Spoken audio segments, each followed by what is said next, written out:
Magandang araw po sa ating lahat mga kalingap. Isang panibagong usapin na naman ang pag-uusapan natin ngayon. Tungkol sa isa sa pinakamahal natin na miyembro ng lab team, ang walang iba kundi si Viancy.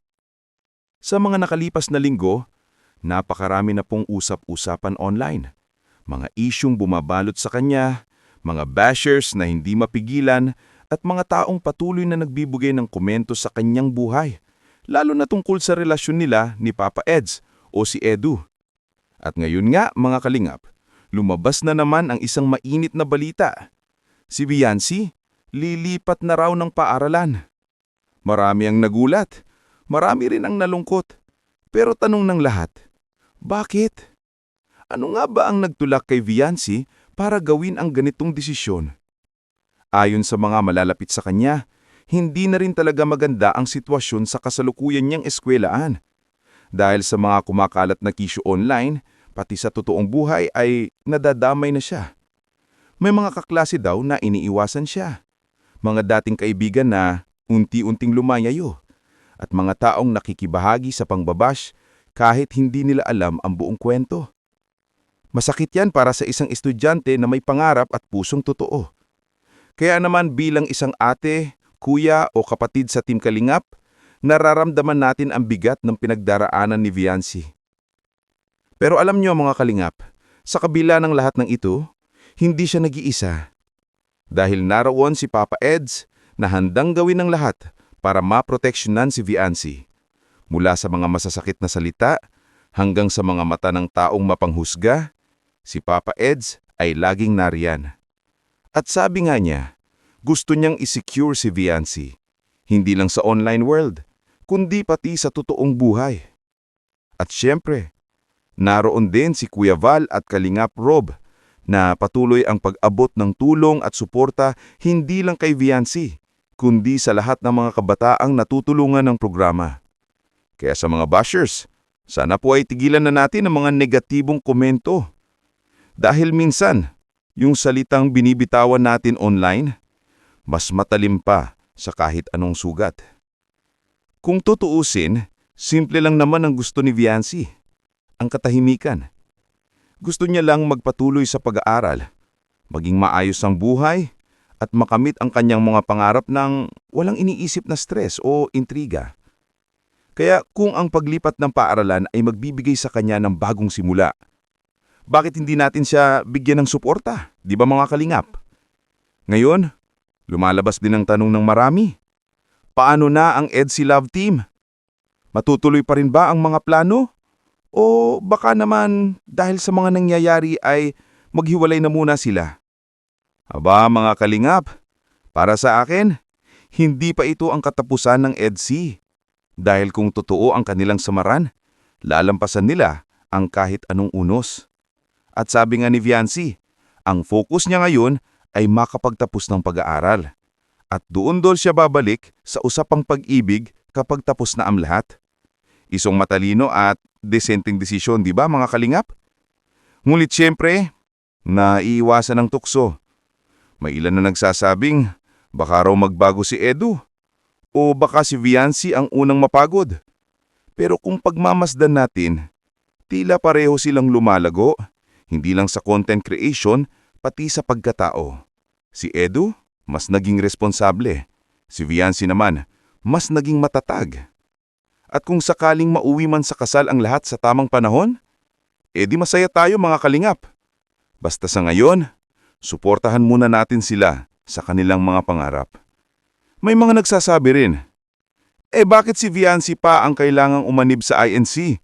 Bakit hindi si Edu ang mag-adjust? Pero kung iisipin natin, ang tunay na pag-ibig ay pagkakaintindihan. Hindi paaliksahan kung sino ang dapat magbago. Kung masaya sila at nagkakaintindihan, yun na ang pinakamahalaga. At syempre, kung sakaling tuluyang maging bahagi si Viancy ng pamilya ni Edu, malaking kagalakan yan para kay Mama Ellen at sa pamilya ni Papa Eds. Isipin nyo, dalawang puso na pinagtagpo ng pagtulong, ng pananampalataya, at ng malasakit sa kapwa. Ngayon mga Kalingap, habang patuloy ang mga pagsubok, nakikita rin natin ang mga blessings na dumarating. Maraming sponsor at taga-suporta ang nananatiling tapat kay Viancy. Maraming nagbibigay ng inspirasyon. At higit sa lahat, milyon-milyon na ang nagmamahal sa kanya. Hindi na nga lang siya basta beneficiary. Hindi lang artista, kundi isa ng inspirasyon sa kabataan. Dahil sa kabila ng pambabash at intriga, patuloy siyang bumabangon at lumalaban.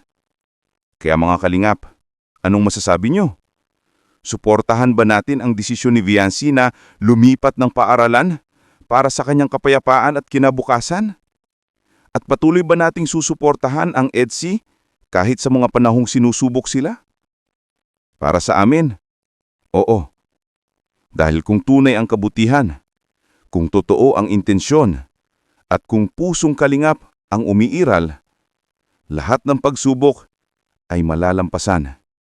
Kaya huwag po natin kalimutan, i-like, i-share, at i-subscribe para lagi po tayong updated sa mga kaganapan kay Viancy at Papa Eds at sa buong Team Kalingap na patuloy na magmamahal, tumutulong at nagbibigay inspirasyon sa ating lahat. Hanggang sa muli mga Kalingap, maging mabuti, maging matatag, at higit sa lahat, maging kalingap sa puso. Tapos na ang lahat. Isang matalino at desenteng desisyon, di ba mga Kalingap? Ngunit siyempre, naiiwasan ng tukso. May ilan na nagsasabing, baka raw magbago si Edu o baka si Viancy ang unang mapagod. Pero kung pagmamasdan natin, tila pareho silang lumalago, hindi lang sa content creation, pati sa pagkatao. Si Edu, mas naging responsable. Si Viancy naman, mas naging matatag. At kung sakaling mauwi man sa kasal ang lahat sa tamang panahon, di masaya tayo mga Kalingap. Basta sa ngayon, suportahan muna natin sila sa kanilang mga pangarap. May mga nagsasabi rin, bakit si Viancy pa ang kailangang umanib sa INC? Bakit hindi si Edu ang mag-adjust? Pero kung iisipin natin, ang tunay na pag-ibig ay pagkakaintindihan. Hindi paaliksahan kung sino ang dapat magbago. Kung masaya sila at nagkakaintindihan, yun na ang pinakamahalaga. At syempre, kung sakaling tuluyang maging bahagi si Viancy ng pamilya ni Edu, malaking kagalakan yan para kay Mama Ellen at sa pamilya ni Papa Eds. Isipin nyo, dalawang puso na pinagtagpo ng pagtulong, ng pananampalataya, at ng malasakit sa kapwa. Ngayon mga Kalingap, habang patuloy ang mga pagsubok, nakikita rin natin ang mga blessings na dumarating. Maraming sponsor at taga-suporta ang nananatiling tapat kay Viancy. Maraming nagbibigay ng inspirasyon. At higit sa lahat, milyon-milyon na ang nagmamahal sa kanya. Hindi na nga lang siya